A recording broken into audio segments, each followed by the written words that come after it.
আল্লাহ রাব্বুল আলামিনের অপার মেহেরবানিতে আজকে আবার আমরা ফেসিবাদের পতন শেষে একটা স্বাভাবিক বাংলাদেশে দাঁড়িয়ে আপনাদের সামনে মুখোমুখি হয়েছি, বক্তব্য দেওয়ার সুযোগ পেয়েছি। আমাদের পরিকল্পনা হলো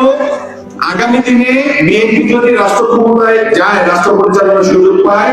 তাহলে কানাইঘাট, জকিগঞ্জ সহ সমস্ত সিলেট জেলা, সিলেট বিভাগের সমস্ত এক ফসলি জমিকে আমরা দুই ফসলি সেচের ব্যবস্থা করে দুই ফসলিতে রূপান্তরের চেষ্টা করব, দুই ফসলি জমিকে তিন ফসলিতে রূপান্তরের চেষ্টা করব। আপনাদের সমর্থনে,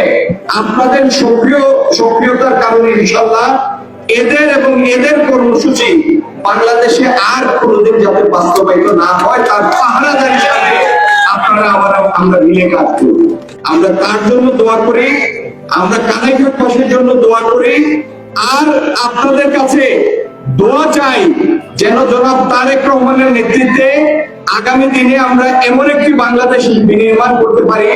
যে বাংলাদেশে সম্প্রীতি থাকবে, সৌহার্দ্য থাকবে, আমাদের জিনিসপত্রের দাম আমাদের ক্রয় ক্ষমতার ভিতরে থাকবে, আমাদের ফসলের উৎপাদন বাড়বে, সিলেটে কলকারখানা স্থাপিত হবে